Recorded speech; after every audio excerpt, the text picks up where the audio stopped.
Good morning, everyone. Welcome to the session entitled Local Choice and Finding the Right Broadband Option for Your Community. Hopefully, this will be a fast-paced, exciting session to get the juices flowing for today. It's early in the morning, and I know everyone was probably out enjoying the town last night, including our panelists. But we are all here and happy to be here, and want to introduce our great panelists today. We have a good cross-section of folks from around the country doing different projects in small and large communities, so it's a good differing perspectives that we have here. So my name is Lori Sherwood. I'm with Advantage Engineers, and I'm your moderator, if you haven't figured that out. And on the panel with me, we have immediately to my right is Jeffrey Gavlinski, and he is currently the co-owner of Mountain Connect and also CEO and president of Red Aspen Professional Services. And we'll give a good Colorado regional perspective on broadband. Sitting next to Jeffrey is Mike Lynch with the Office of Cable and Broadband from the City of Boston. And Mike and I are kindred spirits, not just because we're both originally New Englanders, but we won't talk about the game this evening that we're already geared up for. She's a better fan than I am. And then over on the far right is Joe Knapp he's the IT director for the City of Sandy and the general manager of Sandy Net Utility in Oregon, a small town fiber to the home project that is extremely successful. I look forward to hearing from Joe this is a case of they're not talking about it, they've done it, and they have some great things to share with us. So anyway, with that, I'll kick it off. I'll turn it over to Mike Lynch to get us started. Thanks, Laurie. Appreciate it. I just have a handful of slides. I'll go through them rapid fire. I think I'm up here because all of those choices and options for broadband, we're not sure we're pursuing the right thing, but we're trying to pursue everything. So that's kind of what I'm going to show you here, and hopefully you get the message. What are the, let's see if this works. Well, it's going to be really short. Okay. One of the reasons we do it, this is a little graphic I took out of the Boston Globe years ago. That is Verizon in Massachusetts. Now, Boston's right on the coast there, and we like to call it we're the copper hole and the fiber donut. They chose not to come to Boston. They chose not to come to any of the 13 communities right around us. We also had the same trouble with Google, and unlike Laurie, we didn't get any BTOP grants. So instead, we worked with our cable companies. We had RCN and Comcast. We built a little Muni network for Muni use. Comcast was pretty insistent on that, and we were okay with it 10 years ago. Now things have changed a little bit, and we'd like to explore. We have 130 buildings connected on this network, and we're about to double that. When we double it, when we add that second 130 buildings, this time around, we're going to build it kind of on our own. So we're looking at different types of options for it. Do we build it? Do we partner? Do we IRU? It's a bit of a challenge we have right now. This is just up here as sort of a lesson. When Boston first looked at the Muni network about 10 years ago, it was very hard to get buy-in. It kind of defies logic that you could go into a city government and say, look, the cable company is willing to give us fiber to 130 buildings. All we got to do is buy the electronics, and we're going to save money left and right. They did not believe it was going to happen. They were looking for an ROI inside 1 year. I said, well, it's not going to be that good, but it's going to work. But over time, we have found that we've gone from just saving money to now trying to figure out how do we make money on this. How do we build a network that can serve smaller communities around us? How do we build a network that partnerships will come back and somehow give us revenue? These are challenges we have because, again, this is fiber that's been given to us by RCN and by Comcast, by a couple of other providers, a little bit that we built on our own. But that's where we're driving right now. I think the battery's dead here, but we'll try it again. Thankfully now, we have one thing going for us in Boston, and I hope that in your communities you have the same thing, and that is the political will to do it. You need someone with executive authority to sort of say, yes, we're going to do this. We've been lucky because we've been able to demonstrate significant savings over the last 7 years. We have nice buy-in from the CFO and the budget office, and that helps with the mayor's office as well. We consider ourselves to have maybe 4 big drivers when it comes to the network. The schools use, libraries a little bit, but mostly for us it's schools. They're doing a lot of online testing in Massachusetts, stuff like that, which is creating great demand. Also public safety, traffic and signal management. We don't always talk about surveillance cameras, but it's an issue and it needs a network to drive on. We've got probably, Dennis, what do you think, 300-400 cameras out there right now that we're trying to manage traffic on this network with? It's a big demand, it's a big issue, and it grows every single day. E-rate is obviously one solution as in terms of compensation here, and I'll get to that in a minute. But as we build this network, this is where these guys will give you sort of the community broadband perspective, which is much better. We have not been able to achieve that. What we do instead in Boston, that little green tab there, is a thing called wicked free Wi-Fi. We're hanging Wi-Fi everywhere we can. We try not to go into residential areas. We're not trying to antagonize the cable companies or any other providers. But we're trying to give some benefit to citizens, because citizens are frustrated, not because they can't get broadband, but they can only get one type of broadband from one company. And that's what's driving them crazy. So we try to give this little bit of a compensation. We tend to put it in all our business districts, outside of all of our public buildings, our schools, our libraries, police, fire, et cetera. So far, it's working. Well, frequently, we get that inquiry, hey, it's not working in my living room, and it was last week. It's like, that's right, it's not supposed to be working in your living room, but thanks for trying.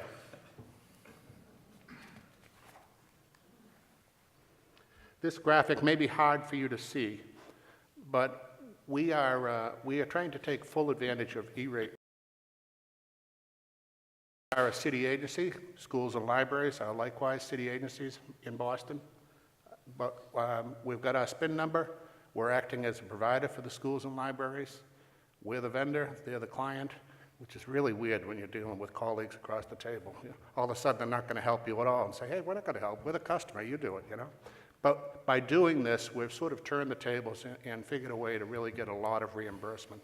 Our rate for reimbursement on E-rate in Boston is about 81, 82%. So far we're doing very, very well. All we have to do is actually get a little bit better at customer service to our own city agencies, and then we'll be doing great. This next one is a little bit of our decision matrix on where we're going to go as we double the network now with our next 130 buildings. These buildings are the remainders of the schools, and that's great for us because that's all reimbursable, and our family housing developments. That's kind of what we're looking at. The city builds option, I got to tell you at this point, I don't see it happening. It's just too expensive. It's financially infeasible, and probably from a construction perspective, technically impossible too, unless we leased a whole lot of assets to make it happen. But it's just, at this point, we fear it's just too complicated to do. So we're not going to probably end up moving down that direction. Obviously, managed services is something we're trying to avoid. Managed services is pay-as-you-go for the rest of your life. It's not attractive to us. It's what we're trying to get away from.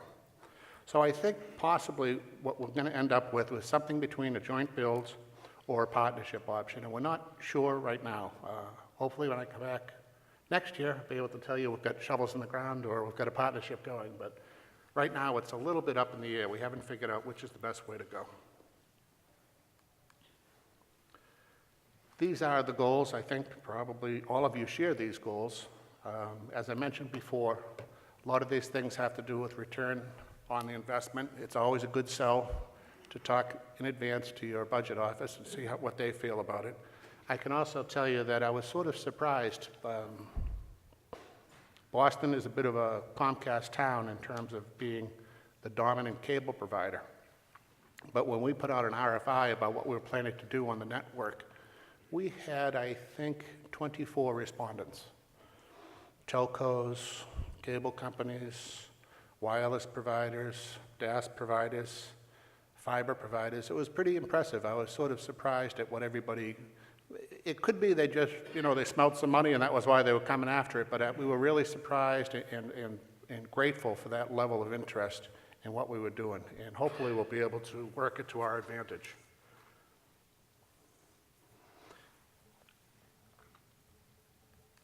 Sorry. So this is kind of where we are now. This is our little status thing. We're going to put out an RFP sometime, hopefully in the next month or so. We're doing an aggressive inventory of city assets. I'm not the first person to say this. You might have fiber assets out there somebody gave you. You might have shadow conduit that somebody gave you. We found we had a ton of it. We just didn't know where it was. So we're kind of aggressively trying to figure that out right now, and hopefully it will be of some benefit to us as we move forward. We can make that available to a partner if we don't build, or we can use it ourselves to build. The E-rate eligibility I touched on. Managing those assets, though, and managing the network are ongoing challenges. Up until this point, and probably going forward, we manage our own network, and that's a little complicated for a city agency, our procurement being as it is, on-call services, et cetera. It's not that it's costly. I mean, we like to think it saves money, but it makes you nervous every once in a while not to have a vendor out there as your solid backup 7/24. So far, again, we have done it for 7 years. Managing the network ourselves has been great. When we say it's great, it's usually up, and if it's down, it's because somebody cut a fiber, and that's beyond our control. So far, we've been lucky, and I'm just sharing all of this with you because I think these are things that each of you in your locality has had to deal with, and if there's anything of interest, catch up with me later. Thanks, Laurie. Thank you, Mike. One of the things that I think you'll hear today is obviously the importance of local choice, but really it's overcoming, taking into your hands what your needs are and doing something about it, and what options are available to you as a city, as a community, and where you're located is a big part of how you craft your plan to go forward with broadband in whatever manner you are looking for. And so we have Jeffrey Gavlinski here who's going to talk a little bit about the rural challenges in the Colorado landscape and the political challenges and a kind of an overview of what's going on in rural America and what we're seeing out there. Thank you, Lori. As Lori mentioned, I also put on a broadband conference in Colorado called Mountain Connect, which in the last couple of years has tripled in size. So 2 years ago when I took it over, we had 110 people, and this past year June, we had about 360. So, I think what you're seeing in Colorado tends to be a very active state, has been so, I think, for the last couple of years, and some of the providers here would probably agree with that assessment. Colorado is a very challenging state in some ways because we're one of the states that's encumbered by legislation. So we've got legislation, Senate Bill 152, which prevents communities from providing any sort of last mile services, as well as the way it's written. It does not have a clear line in the sand in terms of what they can do with an asset in terms of making it commercially available. And there are a lot of communities that have chosen not to challenge that for fear of lawsuit. So instead, we've had a lot of activity around an opt-out vote. So last November, we had 8 communities that opted out through a community vote of that Senate Bill 152. And this year, the numbers range from 14 to 24 communities who will also put it on the ballot.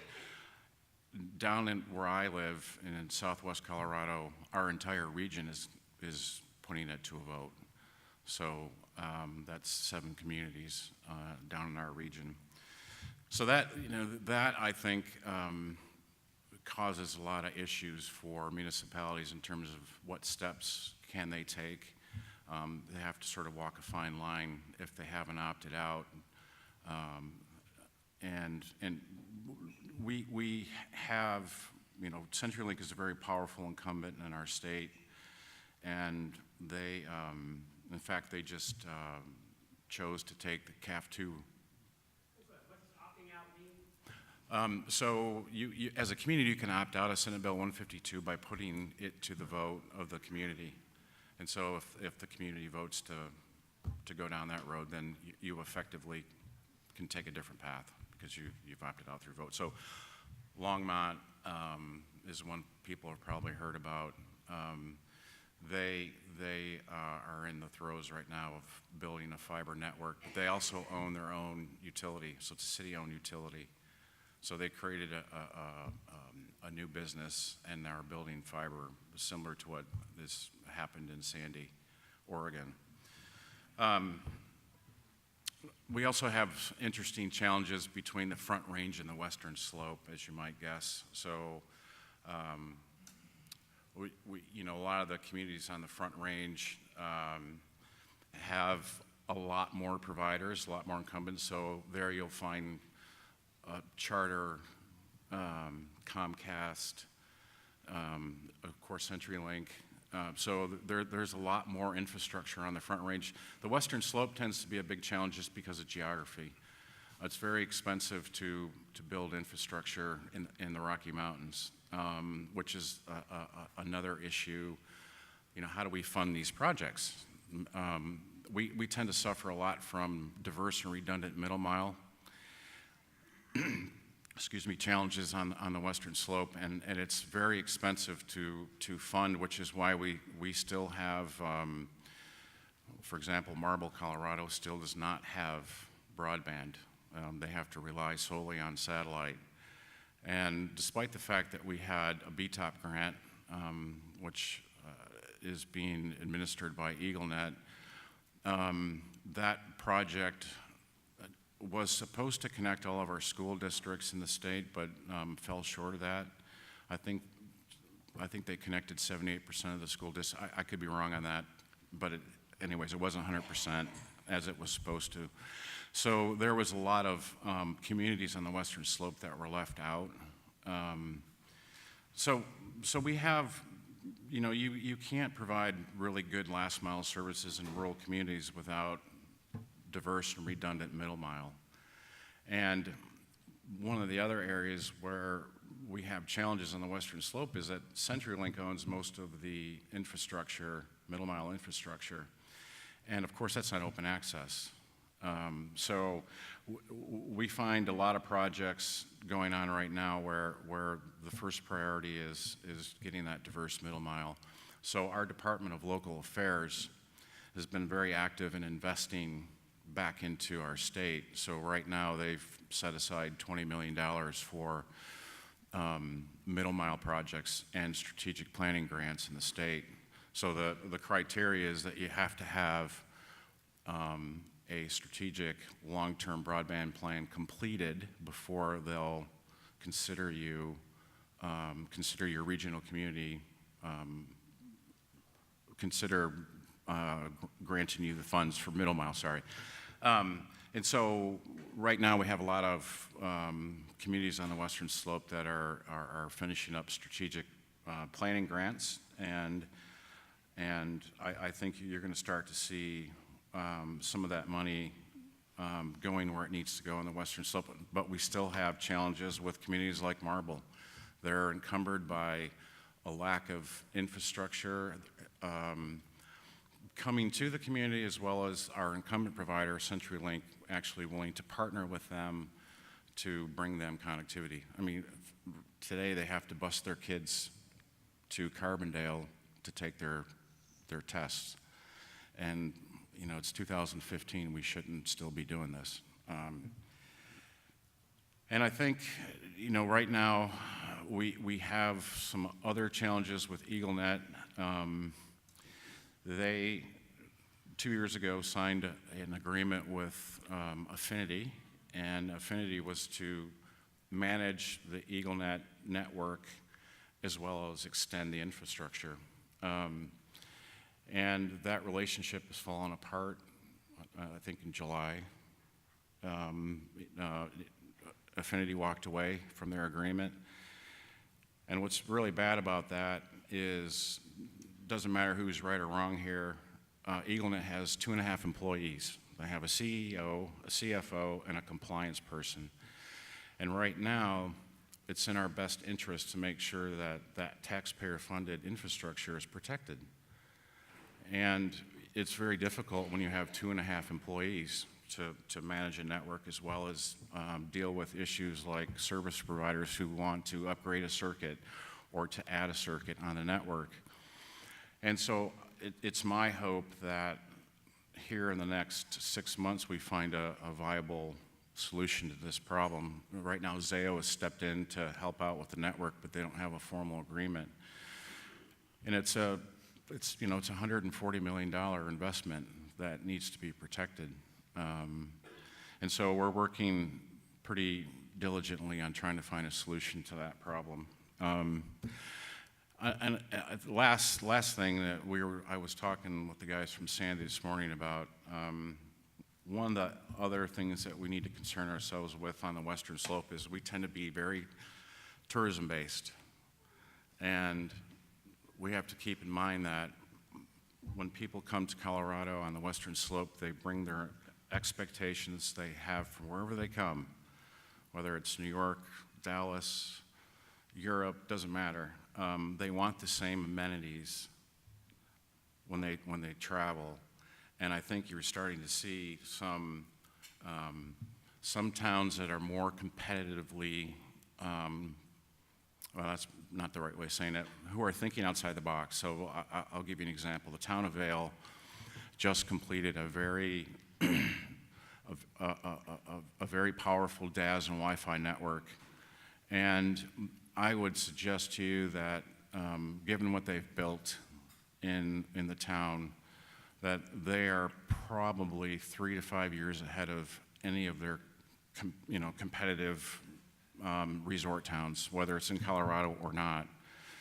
And that's the kind of forward thinking that I think is going to separate a lot of our towns in the Western Slope, because again, it's all about meeting expectations for tourists, for second home buyers. If I can't get off a plane in Durango as I'm going to my second home, which I don't have, by the way, and I want to turn my alarm off, turn the heat up, turn my lights on, whatever that might be, en route to my house, because I can do that in Chicago. If I can't have those kind of amenities, then I might choose to look at another Western Slope community or look outside the state of Colorado. And with where technology is going and the Internet of Things, I think we really need to be cognizant of how this will be impacting our Western Slope communities economically. Thank you, Jeff. That was a great overview. I think, as you all know, broadband is not a luxury service. It's a necessity. There's so much we do with it as a business. There's for government, for residents, for livelihoods, for personal quality of life, that I think resonates, that no matter where we go, we need to have access. And so, Joe, if you can talk about access and introduce your video.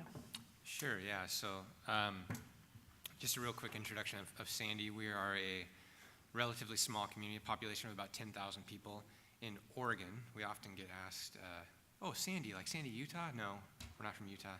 We're from Oregon. We do have residents of Sandy, Utah frequently calling us asking for gigabit fiber. And we have to say, sorry, wrong, Sandy, that'd be an expensive build out. But so we're just east of Portland, about 30, 40 minutes east of Portland, between Portland and Mount Hood, called the Gateway to Mount Hood. So as Lori said, rather than me talking at you for 10 minutes, I thought I'd show a video that Next Century Cities and the Institute for Local Self-Reliance put together. So this will give a kind of great overview of the network and the project that we've built, and then we can go into some Q&A. So if you can go ahead and roll that, that'd be great.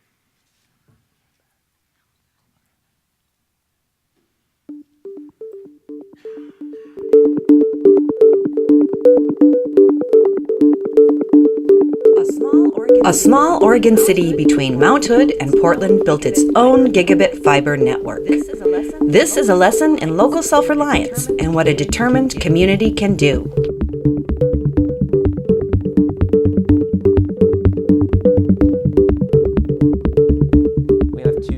We have 2 tiers, 100 megs for $39.95 a month, and a gig for $59.95 with no contracts, no bandwidth caps. You know, here it is, and oh, by the way, that's up and down, and there's no gotchas on it. The Chamber of Commerce has been very supportive of SandyNet, and particularly of the fiber. I think they can actually see how it can benefit all the businesses. SandyNet came and they talked to us, and they gave us a deal we couldn't refuse. Coming out here and getting on SandyNet and upgrading to the fiber and realizing the cost is half of what I was paying was a great surprise, for sure. So it really began out of a need. The story we always tell is we couldn't get a DSL line at City Hall, and this was back in 2001. So we literally called the phone company at the time and said, we want broadband, and they said, sorry, we don't have it. So the mindset was, well, if that's what they're telling the city, the city government, what are they telling our residents, and what are we going to do about this problem? We had just done our first wireless deployment. It worked really well, and City Council gave us the direction of deploy that citywide. So over the course of the next 4 or 5 years, we built a wireless system that covered the entirety of Sandy as well as some of the outlying areas, and just we're adding customers as fast as we could sign them up.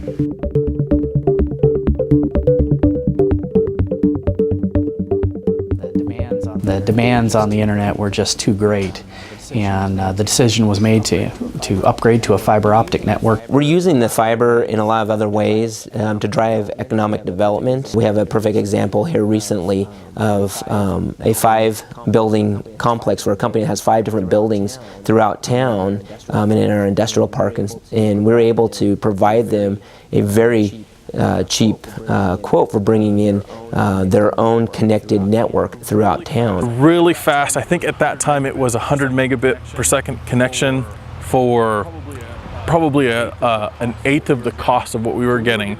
So we were going to get 10 times faster than what we could have gotten before for a fraction of the cost. It's a no-brainer. It was a win for us. Being in real estate, I encounter a lot of people that have very specific internet needs, people that do work from home primarily, and in the outskirts of Sandy where internet is not as available, that's a big concern for a lot of people. Choose to live closer to town because of it. We've got 5 municipally owned buildings throughout the city for the various departments, and we saw a huge benefit to being able to connect those with our own institutional network and have fiber connectivity directly between each. There's nothing like the reliability of fiber. In fact, that particular line's been in service for almost 8 years now without a single outage. This fiber just never goes down. Once we had all the city buildings connected with fiber, we immediately realized savings of in the phone system costs. We were able to deploy a new phone system institutionally. It also enabled better communication within the sites, so we've got better utilization of staff resources. We hooked up a way for our officers to appear via video streaming service to the grand jury in Oregon City. Tell the truth, the whole truth, and nothing but the truth. Our officers now come locally here to our police station. They're told what time to appear.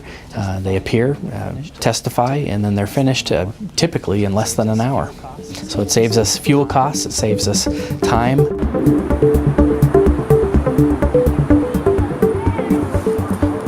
Our highway that goes right through the center of town is owned by ODOT, the Oregon Department of Transportation, because it's a state highway, Highway 26. As it's going through town, all the lights, the traffic lights, are owned by them, but none of them are connected. The lights aren't timed through the highway. We have a lot of lights. We went and met with them and said, hey, we have a conduit system. We put in the conduit up to all your traffic lights, and we would like to give that to you. They'll be able to monitor those from their main central command center down in Portland, and if they need to change something, they don't have to drive out here 30 miles and work on it, drive back and realize it didn't work. They can just do that in real live time.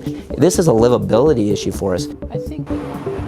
I think that one benefit from having it, and I would say this is a major benefit, of having your network owned by the citizens of the city of Sandy, is that your governing board, your city council, is the board of that service as well.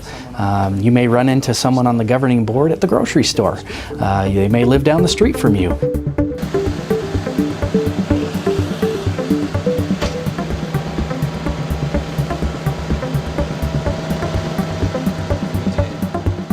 we did an extensive amount of forecasting and figuring out, where the budgets were going to lie for the next 5, 10, 15, 20 years before we made that decision to go out for a $7.5 million revenue bond. Because, for me, I'm just a normal guy. I don't make a lot of money, and to borrow something with that many zeros on the end of it was very intimidating. It's been an adjustment to sign these huge invoices for construction and, put my name on a $1 million invoice or $1 million plus invoices as we've seen these construction bills come through over the past 7 months. We did not use taxpayers' dollars because we didn't feel it was right for everyone to have to pay for something that maybe not everyone was going to participate in. We looked at it as we could pay for it through revenue generated through use. At the end of the day, I have confidence in the numbers. I have confidence that the take rate that we're seeing is exceeding what we actually modeled for. So we're pretty comfortable that this is going to be a financially viable project, and we'll be able to cover those debt services costs over the course of the 20 years.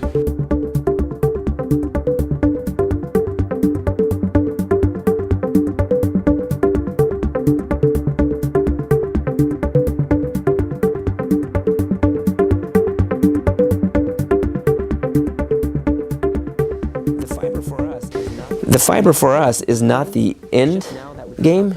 It's just now that we can start the race. It's just really cool. So I enjoy being able to be a part of something that it's like I tell my team at SandyNet, we're developing something here that's going to impact this city for the next 30, 40, 50 years, maybe even into the next century. This really is kind of like the power grid was in the early 1900s. We're changing the way that the community is going to interact with the outside world and within the community itself. So there's just something satisfying about being able to build something that at the end of the day is going to impact people for generations.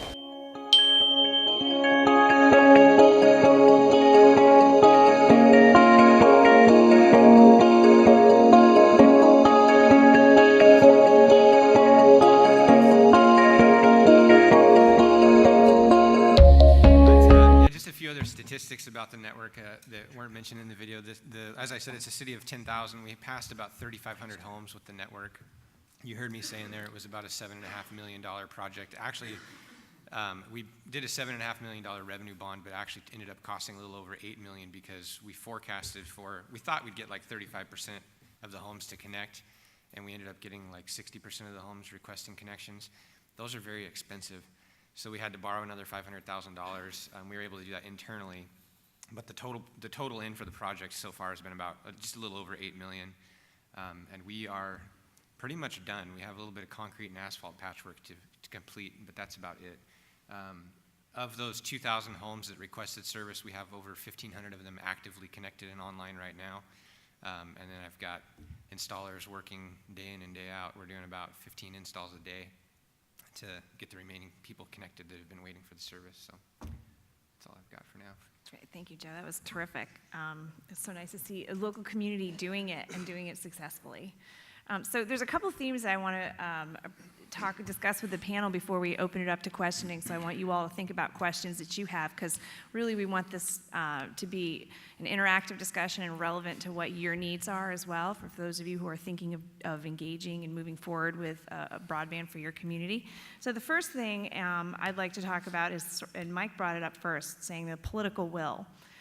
And what it takes to do a network like this that we're talking about. I know in my prior life in Maryland, I was part of the One Maryland BTOP project, and we had political will. We had a county executive that I worked for that was 150% behind our initiative. We had a state senator, United States Senator Barbara Mikulski, who at the time was the chair of the Senate Appropriations Committee, very powerful people who were supportive of our endeavor, and it was critical that we had that support.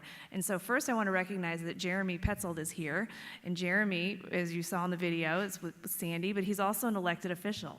And so I think which probably helped a little bit move this project forward in Sandy. So Joe, if you want to talk about that, and Jeremy, if you want to chime in, and then Mike, talk about the political will in your communities as well. Yes, for us it's been huge, and as you said, Jeremy, his last name is pronounced Petzold. Sorry to correct you, but I know it's a pet peeve of his. But because it is a weird spelling, you got to admit, it's kind of hard to figure out how to say it. But yeah, so Jeremy's been instrumental in the success, not just of the fiber project in Sandy, but just SandyNet as a whole. He's a network engineer by trade, so we're very fortunate to have an elected official that has an understanding of large-scale networks. He's a network engineer for an education service district in Oregon, and he's built statewide networks connecting schools, and was a consultant on Clackamas County's BTOP project for the CBX network that was built in our county. So he has a lot of knowledge of what fiber can do for communities and the importance of it. And you know, our council as a whole really looks to him and his expertise for guidance on this issue. And that has been huge in making this project successful. And you know, one of the things that we like to tout is every single resolution or ordinance, anything related to the fiber project that we brought before council, all of them passed with a unanimous vote of the council. It was always all yes. So from a staff perspective, that was incredibly comforting to know that my council, my board of elected officials is 100% behind this project, and they're going to have my back. They believe in the research that we've done. They believe in the business plan. They see the benefit to the community, and we just knew that they had our back. So even when you do construction, things get dicey. You're tearing people's yards up. You saw some of the photos in those videos. We made a mess, and people get pretty upset. But I knew that, you know, when the mayor got a call, or when our mayor's a mechanic in town, and somebody stopped by the mayor's mechanic shop to complain about construction, I knew that he wasn't going to throw me under the bus. He had my back, and he was going to, you know, explain that this is an important thing that we're doing for the community. So I was going to say, you know, from my perspective, one of the challenges, and I think it's a great point, if you have an advocate, especially a powerful advocate, it goes a long way. However, I think, you know, again, as somebody who puts on a conference, we are tasked with the education, continually educating. One of the things we did this year for the first time was we actually had a Broadband 101 class for our elected officials at the conference, and it was completely sold out. And the feedback I got on that was that we need to continue this, and I think it's true, because like everything else, there's people cycle out of their elected positions, and so sometimes you're always sort of starting this conversation over again. But in order for it to have any sort of sustainability, having educated elected officials is very powerful as well. And I think that's one of the challenges we have in Colorado, because a lot of our elected officials balance many, as you know probably firsthand, there's many things that you balance, and it's not just broadband. And so how do you get that attention of the elected official so that they can allow themselves to be further educated? I think a lot of them understand the need and want to do something about it, but they have a very crowded schedule. So, you know, from my perspective, we have to constantly reinforce education with our elected officials. I think I'd just like to echo one thing that Jeff said. Education and awareness are sort of critical. You have that natural churn. People come in and out of jobs and stuff like that, and then all of a sudden you realize no one has a decent understanding of how they get all their online services. The network is just something that's magic. It just happens. They don't know if it's the cable company, the phone company, or your IT department. And it's shocking to me that that happens, because, you know, we've got a lot of people dedicating a lot of resources to make sure that that network is out there and available to everybody who wants it. Unfortunately, it's not like a public building. It's not so physically tangible and visible that people can see it. I don't know, maybe we have to start putting up splash pages, brought to you by your friends at IT, you know? But yeah, it's one of those things you really have to educate people. I don't worry too much in Boston, fortunately, as I said, I don't worry too much about executive support, because when the mayor was a candidate his first time around, he heard a lot about broadband and frustration, so he understands the competition for residents. He knows, I believe he knows, I hope he knows, that the community broadband initiative for Boston at this point is probably cost prohibitive. We haven't found that magic bullet yet. On the other hand, we can deliver better services, and we can deliver some amenities for our citizens and our visitors and our small businesses. And that's what we're doing right now, wherever we can. Boston has a pretty active Main Streets organization. I don't know, I think probably most people here are familiar with Main Streets, but we have about 22 Main Street districts, and we provide a lot of Wi-Fi for them. We provide a lot of free access and services to small businesses, anything we can at no cost. It's not a threat to the cable company, so they don't get too noisy about it, but it's, again, it's a way of getting out. It's a way of giving back to the community something that we can't give them what they want. We can't give them community broadband. We just can't deliver it on the network and our arrangement with the cable company. So we do the next best thing. We find as many freebies, non-threatening, non-competitive freebies that we can put out there. And that's where stuff like Wicked Free Wi-Fi comes into play and helps us. I love that name, by the way, Wicked Free. I have kids, so it reminds me of that quote in Nemo where the fish is like, it was wicked dark down there, and he's in the Boston accent. So just when you said that, I'm like, that's so awesome. One of the things that Jeff mentioned was education, elected officials. Of course, we were talking about that, but also city managers, and city staff are important for not just in the on the IT side or the cable and broadband side and your agencies, but also throughout. I know when we first started our BTOP project in Howard County, Maryland, in 2008, was around the time the county was looking at their 10-year plan, and you sit down and someone raises their hand and says, okay, what services, what are we looking at for the next 10, 15 years in the county? And someone says, oh, we want to have development here, we want to talk about roads, we want to talk about public safety, and then no one mentions telecommunications. And at the very end, someone says, well, what about telecommunications? And they said, well, we're pretty sure Verizon does that. It's like, well, yes.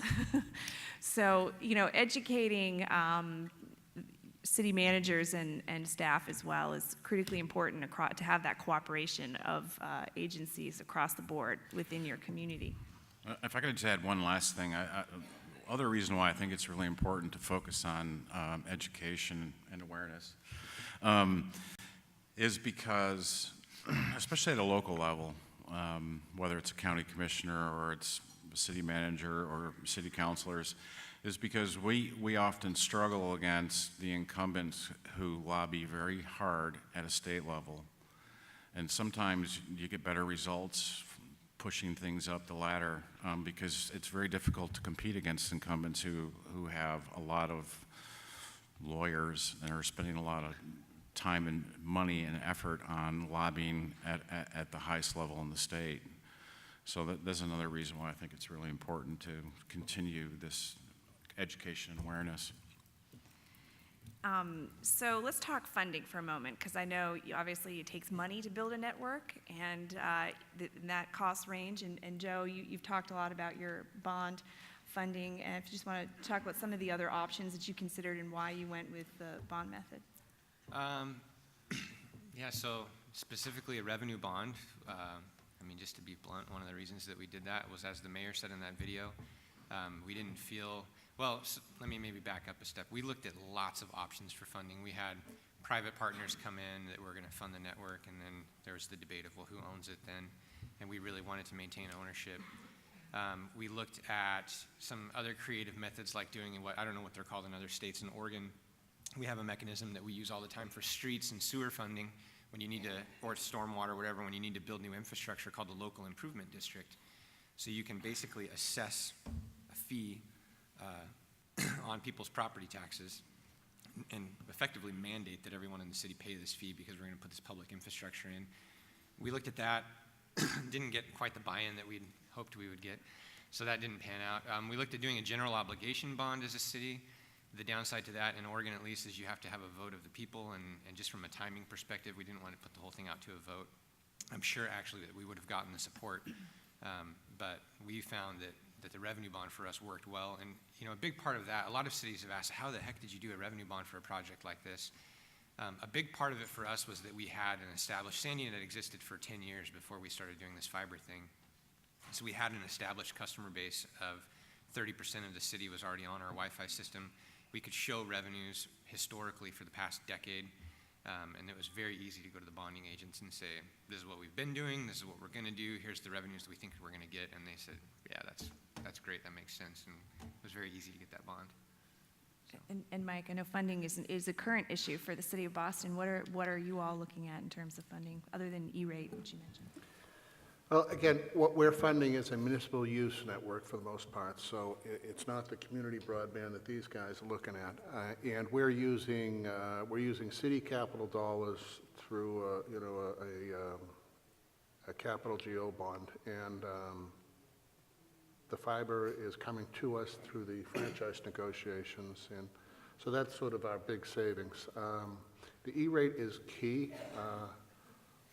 One thing, we got a lot of buy-in, as I mentioned, from budget, and that helps. So I talked a little bit about IT being a vendor to provide services to schools and libraries in order to capture that reimbursement to us and instead of letting it go to some other firm, so to speak. One of the challenges with that is that the schools and libraries have an obligation to do some paperwork and some due diligence and maybe a bid process, a few other things, and we have to be somewhat arm's length to them. We can't be doing it for them.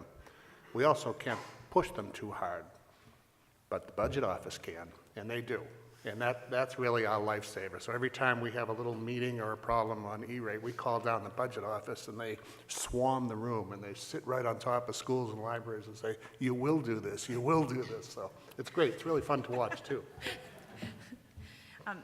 Jeff, I'd like to explore funding, but just from the standpoint of what you're seeing in terms of public-private partnerships, it's the new thing is to talk about public-private partnerships, what they are, how to establish one, how they come about organically, and what are your thoughts on that? Well, this is something we explored this year at our conference, and I'm sure a lot of you have paid attention to what's happening around the country, especially in the state of Kentucky, with Macquarie Capital. And I think that's probably one that everyone should keep a close eye on. Because in some ways, I mean, if you think about where federal policy directions are going, it seems, I think one could argue that there isn't enough federal dollars to support policy going forward. So if we're talking about just the new broadband definition alone, yesterday I asked that question about at what point does the funding parallel the definition, so that we're not constantly in this cycle of, in my opinion anyways, where the incumbent companies can continue to go back to the federal government and ask for additional funds, right? Because they're always one step or two steps behind the market. And quite frankly, the 10-1 model is insufficient in terms of its ability to meet market demand. And we shouldn't be funding those type of projects. But I mean, to answer your question, I think one of the other, so I talked a little bit about Macquarie and what they're doing in Kentucky, and I honestly think that that is how things will get funded in the future. I mean, we're never going to move away from federal dollars completely, but I think for some of these larger projects, this is one way that you're going to see projects get funded through their P3 model. I was going to say, for folks, can you describe what it is for people that may not be familiar in general terms with the Kentucky model? I don't work for Macquarie, so I'll do my best, and I'm sure my Bruce Green from Fujitsu is in the audience, so he can, by all means, correct me if I get, because they're a strategic partner of Macquarie Capital. Actually last week I had Macquarie come in and talk to one of our governor's cabinet members about investing in Colorado, and effectively they are taking a lot of the financial risk up front. So if we talk about Kentucky, 2 years, has it been almost 2 years? 1 year, but they've invested before the financing closed last Thursday morning on the project. They had invested over $6 million in the feasibility portion of that project. And so, they're very committed to seeing this project through. Now, because it's an open access middle mile network they're building in Kentucky, I think it's $380, $90 million in total, the investment. So they're building an open access middle mile network that'll connect every county in the state of Kentucky. So right now, there's no plans for them to do last mile services. So what they're doing effectively is they're financing, building through partnerships, operating and managing this network for 30 years for the state of Kentucky, and there's a revenue share portion of that as well with the state. So in a lot of ways, they're removing a lot of political risk. I know some would argue about this, but because they're taking on most of the financial risk as well. So I think when you take away the financial risk, you're also taking away political risk for, in this case, the politicians in Kentucky. And so there's a great example there where the state of Kentucky has a great champion in their governor. And he's been a big proponent of this all along. And one of their senators, I can't recall his name, but they have great champions in the state of Kentucky. And I really think this P3 model is going to, once it gets some legs in Kentucky, I think you're going to see more of those models take shape around the country. And of course, there are other public-private partnership models where bonds play a big role, certainly revenue bonds. I think you'll probably start seeing more of those as well. And I think the key point here is that there, as we know, we've said it before, you've heard other people say it, there is no one-size-fits-all model. And so... Can I mention one more thing to it? Because this is an interesting thing that we just did, and it's actually Jeremy's idea, so I have to give him credit. But I think this might be something that other communities could look at as an option, is we in Sandy, for our downtown Main Street area, have what we call an Oregon Urban Renewal District, but it's tax increment financing. So we've historically, how long has that district existed, Jeremy? Like 10, 15 years? 12 years. So we've used if you don't, just a quick, if you're not familiar with tax increment financing, it's basically you freeze the property tax base for a commercial district, and then as those taxes increase year to year, the extra, so like say the tax base, let's say the taxes on a property were $1,000, you freeze it, and that's the money that the state and the other taxing authorities get going forward for the existence of the district. And then as those tax increments increase, that extra money goes into a fund that can only be spent back in that district. So we've used this for streetscape improvements, new sidewalks, facade improvements to buildings to make the town look nicer. So it's a way of like reinvesting into a district. We built a new library, we built a new police department with it. And Jeremy had the brilliant idea of, can we use this to build fiber? It's a public improvement, it's in the district. And our attorney said, yeah, absolutely. So that's the thing that we're doing now for our businesses in that urban renewal district, which is basically every commercial property in the city of Sandy, is we're using urban renewal funds to build the lateral drops into those businesses, which is very expensive. If a home costs $500 or $600 to build a lateral drop, a business costs $5,000 or $6,000 because it's all hard capped surfaces and you're tearing up concrete and asphalt. So what we're able to do now in our business community is use that funding to build these service drops into the businesses at no cost to the business, and council actually was pretty drastic in my opinion, but they decided to extend our residential pricing to business customers as well. So businesses in Sandy can get, with no upfront costs, they can get 100 megs for $39.95 or a gig for $60, $59.95, with really no installation fee. It's a pretty amazing thing, but just something to consider if you are a city that's maybe you've never heard of tax increment financing. It might be something to look into. I think if you establish a district really with that as the sole go, you could probably fund build outs in commercial areas that then you could use. That's kind of what we did is built the commercial area first and then use that as the backbone to get out into the residential areas of Sandy to make the project move forward incrementally. So. And I think that's a great example of something else I was going to mention, in that just like educating our elected officials, the funding portion is something I think that has a lot of gaps in it, just in terms of people's our own lack of knowledge of all of the different funding options that are out there, because you can get overwhelmed with the different directions you could take, but there are a lot of people who don't understand all of the funding options either.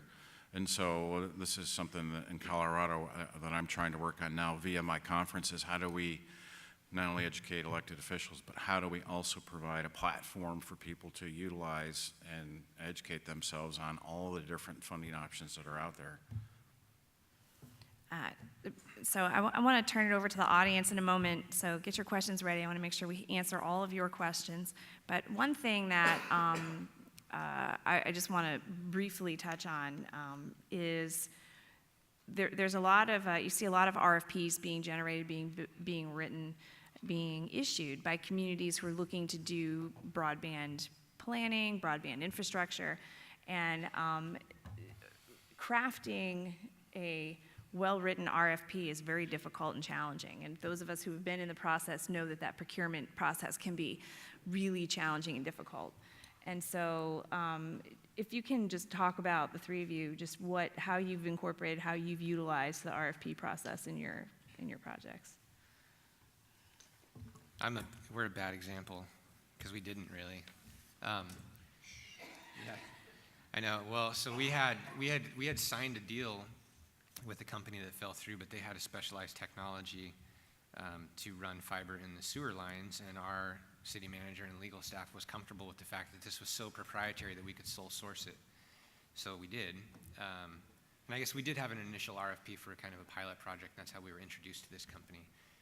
But after that kind of fell apart, we started kind of going back to the drawing board, trying to figure things out. And OFS is a very huge partner for us in our project. They did the professional services and design. But really, I sought them out for, really I was hoping to get some like spreadsheets on modeling, like what's it cost on average to pass homes, and I heard that they had it.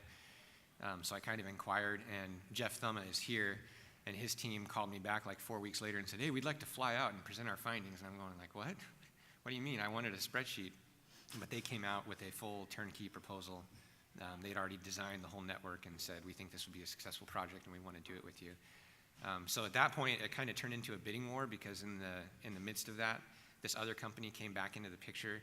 So then we had these two kind of turnkey proposals on the table, and it literally turned into a council meeting one night where one company's like, we'll take $100,000 off our price. The other one's, it was like a very unconventional public process, but that's kind of how it went. Well, you know, Laurie, I think we were in St. Paul a year ago, and it was at that time. I think I was thinking the same thing I thought today, that we're going to put out this RFP within weeks. And I went back to Boston, and it came to a screeching halt. I mean, the law department got involved, and they said, wait a minute, there's some procurement rules here that this is not going to fly. This isn't like a straight-out horizontal build. You're going to be attaching to buildings. Once you attach to buildings, now you're into a different type of construction governed by a different type of state law. And the interconnection of these two become overwhelmingly complicated. And it has taken us exactly 1 year to go nowhere. But now we're about to put out that RFP. It took a long time to go through that process. It was really frightening for us. And as Joe was talking, I was thinking about last year, I think, while we were in St. Paul, Laurie, help me out, was it Jeff O'Neill from Monticello? Am I right? I think so. Jeff O'Neill from Monticello was talking about the Monticello project in Minnesota, and I think they used revenue bonds. Now, it's not similar to the experience today in Sandy, because it happened, I think it started about 10 years ago, and they were doing it because the cable company would not bring a decent broadband package to their community, that they decided to issue a revenue bond, and they decided to build their own. And their incumbent cable company undercut their pricing in a peak or competitive manner or something like that. And it was a crushing blow to Monticello. I think they ended up having to default on their bond. They had to restructure. It was a long, lengthy process. They've come out the other end. But I don't know, I'm not trying to be a naysayer. I'm just sort of mentioning it now as sort of a sobering thought that when you go down this road, it's amazing that a roadblock that wasn't there 2 months earlier can come up and just kill you because it's completely unexpected. And it happens a lot, you know. So this is another area I tackled at our conference, so it was a busy conference. What I was trying to do is I brought in 6 local communities and I tried to make it as diverse as I could. And it filled the room up with providers because it seems to me the RFP process is a little, not so much broken, but it's not delivering sustainable results. And so how can we help communities craft better RFPs? And so this is an experiment I tried this year at our conference where we had the communities come in and present a skeleton RFP, sort of wish list of things they were going to have in an RFP, and then get feedback from the service providers. And it was a very interesting conversation, and I think that we're going to dig deeper into this because I think the RFP process perhaps needs to change a little bit. One of the things, they tend to be very generic. My own regional community just put out one, and they didn't, as sometimes governments will do, they didn't ask for any comments or feedback before they put it out there. And when I read it the day it was released, it was a little disappointing because it was missing, in my opinion, some credible detail, right? Because this is a process where it should be very efficient as possible for both parties. So those who respond to it need to make sure that they have as much relevant information in that RFP so that they can put forth a really good solution. And so that we're not constantly having a cycle of questions and answers and then changes to the RFP, and so that people aren't wasting time, emotion, and money on that type of a process. And so, and I think the other thing too is going back to the funding question. If you're going to write an RFP, part of the thought process needs to be, well, how am I going to fund it?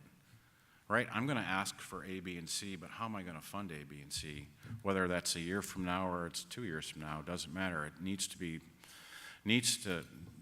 relevant to the RFP that you're putting out. And so I think in Colorado, one of the things we're trying to do is help our communities think about some of these things before they actually write one. So. And just to mention that, between a well-written RFP, you will get a variety of proposals and results from that, but a poorly written RFP, you'll see results from all over the place. You won't get exactly what it was you intended to seek in the first place, and it can definitely lengthen the process, we could talk about procurement all day, I'm sure. So I want to turn it over to you all. I have a microphone. I'll be coming around to grab questions. So anyone, question?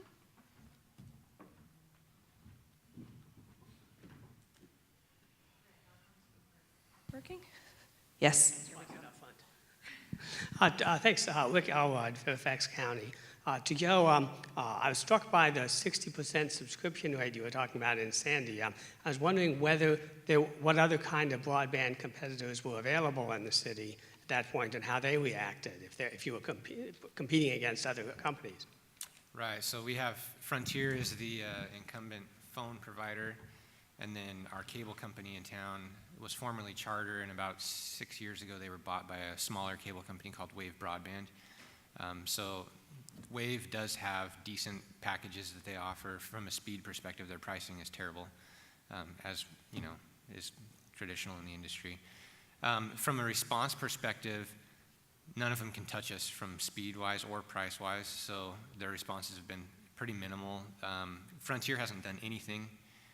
Wave has put up a billboard, like we announced, that our base package was 100 megs, and Wave bought a billboard on the end of town that says 110 megs. So it's like, okay, we have a gig too, but we didn't put a billboard up.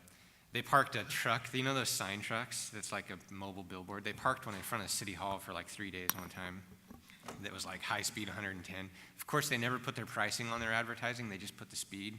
And then you get on your website and you're like, oh, it's $90 for 110 megs versus $40 with SandyNet. So, I think they've responded some, but really we've kind of said we're a pretty small community. We're probably a pretty small drop in the bucket to their overall company revenues. So I don't think they've fought us like Comcast has in some of these other larger cities. Question, there was one over here.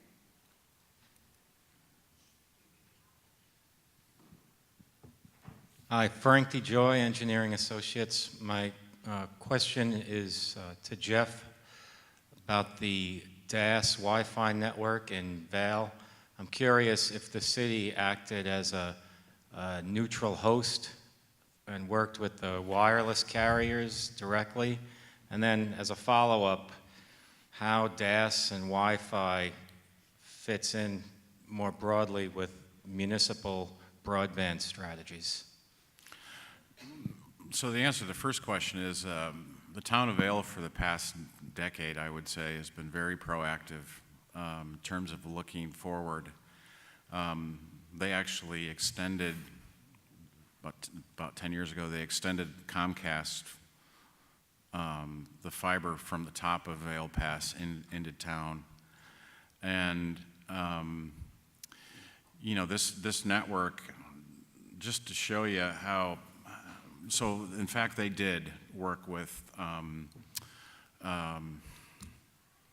can't remember it's on the tip of my tongue, when they built the DAS and Wi-Fi network, I'll think of it. But effectively what they did is they gave them the real estate. So free of charge. So again, one thing that they did there that was very powerful. When they had the ski championships there, they were able to build the first responder network in 3 weeks. And when the FBI folks were there and they tested it, they said, you know, if we had this similar infrastructure around the United States, it would be a much better place. I mean, so it worked very well. So, and what was your second question? I'm sorry. How DAS Wi-Fi fits more broadly into municipal strategies. So, you know, again, using Vale as an example, when they have an influx of tourists for whether it's this World Ski Championships or it's some jazz festival or whatever, you know, in terms of the DAS part, you know, today, if there's not a DAS infrastructure, our cell phones work off of macro technology. And so what DAS effectively does is you're putting nodes strategically around the city and delivering capacity to those nodes. And when you get an influx of people and everyone is using their mobile phone to do whatever, you know, the DAS infrastructure gets hit first before it goes up to the towers. So, in essence, you don't see degradation of service when you have an influx of tourists. And, you know, the Wi-Fi is just an extension of a much-needed service, I think, that people have come to expect. You get a lot of Europeans who come to the Western Slope or a town like Vale, and that's one thing they expect to have as they're walking around is a Wi-Fi network, and it's pretty solid. It's you know, a 30 meg Wi-Fi connection. So the next evolution of that is how do you utilize that infrastructure to drive sustainable economic value in the core part of town with your merchants. And that's where that network is going next, that Wi-Fi network. I think use of fiber as an enabling technology is obviously a critical element, but then when you're looking particularly in some of these more rural communities, you have to look at the variety of technologies that are available out there to help bring broadband in different capacities. Yeah, I was telling the guys from Sandy this morning, and Utah must be really proud of you guys, by the way, that the discussion around fiber to the premise is kind of getting tired. And I think what it really needs to be is a discussion around a hybrid solution. And, you know, to answering your question, that is specifically geared towards, obviously, a hybrid solution. It's not just fiber, it's what's extended off that infrastructure. And obviously, fiber is very important and must be there, but there's other considerations. So we have time for one more question if there are any more. One in the back. Larry.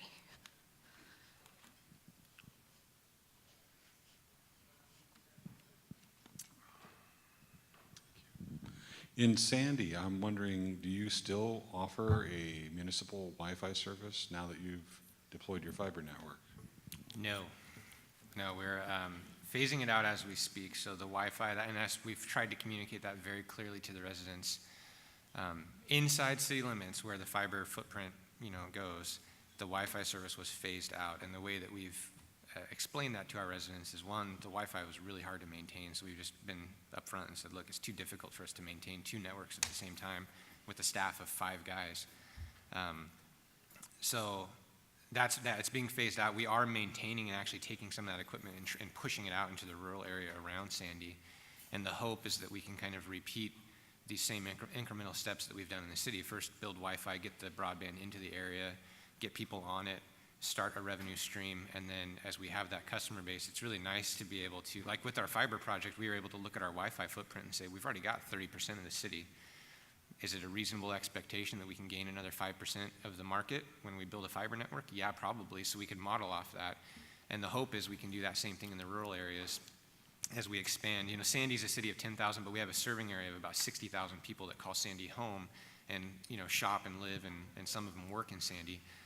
So the goal, hopefully, is that we can do that same thing. We'll push Wi-Fi out into those rural areas as we see take rates get to where they need to be to make a successful model for fiber. Then we can deploy the fiber and just kind of follow that through. Obviously, we won't use all the same technology that we have now. We'll have to use newer Wi-Fi equipment, but that's the goal. We are out of time, Mitzi, but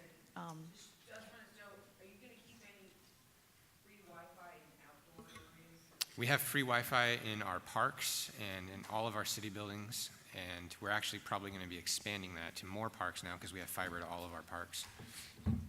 So in the last wrap-up, if I could ask each panelist to kind of give a brief takeaway, lessons learned, the top thing you would like to leave with folks today. My biggest takeaway from this project would be just I'm going to do 2 things. The importance of a local champion, and like I said earlier, we're very blessed to have Jeremy in Sandy, but also the importance of community engagement.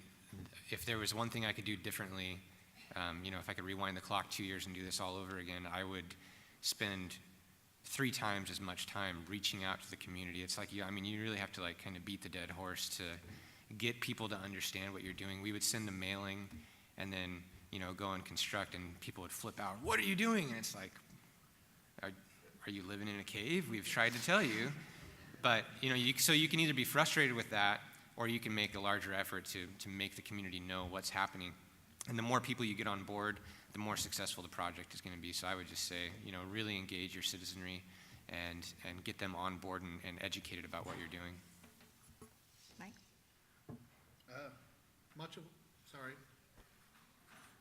Much of what Joe had said, but one other thing I might add is, if it's a project and you had a Gantt chart set up and it was 3 years, just double it and don't worry about it. That happens a lot.